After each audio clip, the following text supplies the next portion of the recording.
We've created this brief video to help you better understand your auto insurance options. So let's start out with the basics. The first type of auto coverage is what's known as liability insurance.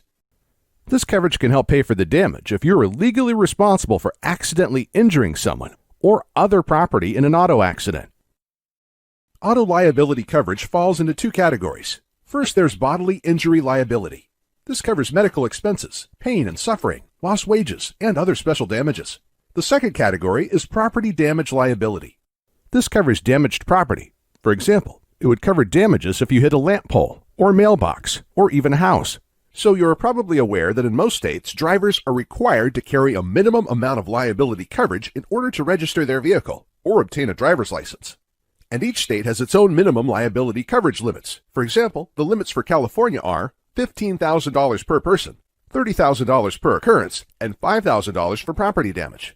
So what this means is that if you are in an accident where you are found to be at fault, your insurance company may pay up to $15,000 for any one person's injuries in the accident, and the maximum that they will pay is $30,000 for that accident, or what is also commonly referred to as per occurrence.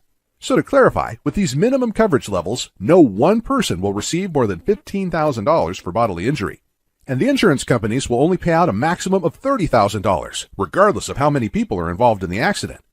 The second component of this liability coverage is the $5,000 for property damage. This will pay for the other person's property. So if you're in an accident and you hit someone else's car, your insurance company would spend up to $5,000 on your behalf to have the damaged car fixed or replaced. So you may be thinking to yourself, $5,000 to replace a car? Or $15,000 to cover injuries? Well, in a different video, we discuss some guidelines for selecting the appropriate auto insurance coverage levels and take a closer look as to why the state minimum coverages may not be enough. So one last point about liability insurance, because this seems to cause a bit of confusion for people. Liability insurance only pays for the other person's injuries and damages to their vehicle. If you only have liability insurance in place, you'd be forced to come out of pocket to cover the expenses to fix your vehicle and your medical expenses. The next series of coverages aren't required by law, but as we review these, you'll see how each of these coverages can be very important to protecting you and your valuables. First, let's talk about uninsured, underinsured motorist liability. This type of coverage is in place to protect you or your passengers that are hurt as a result of another driver's negligence, even when they don't have insurance. That's right, uninsured motorist coverage acts like the other driver's insurance and addresses your injuries and property damages up to the limit of your uninsured motorist coverage. So you may be asking yourself, why is it a good idea to have uninsured motorist coverage when it's mandatory for all drivers to have insurance? Well, the answer is simple. According to the Insurance Research Council, 15% of drivers have no insurance, and another 30% don't have enough. So that's why uninsured motorist coverage insurance is a great way to make sure that you and your family have coverage in place, even if the other driver has little to no insurance. The next type of coverage is what's known as comprehensive coverage.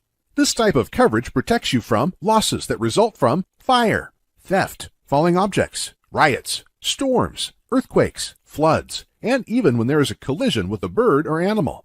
And another way to think of comprehensive insurance is that it applies when there's no accident involved. Comprehensive coverage can also include car theft insurance if your vehicle is stolen or vandalized.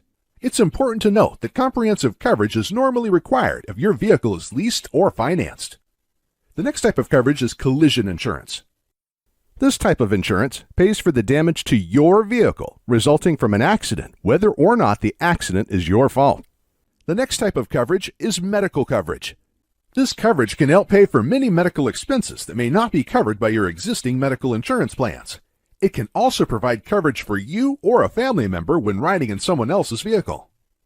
Next up is our towing and roadside assistance service. With this coverage, you'll get emergency roadside assistance 24 hours a day, 7 days a week. This coverage provides assistance if you need a tow, you lock your keys in your car, you get a flat tire, or a dead battery. In some cases, this coverage will be included in a comprehensive policy. The next coverage option is for loss of use, or this is sometimes called rental car coverage. This coverage can help you cover rental car costs or other costs for transportation. Most carriers offer different levels of daily limits and overall maximum coverage levels for you to choose from.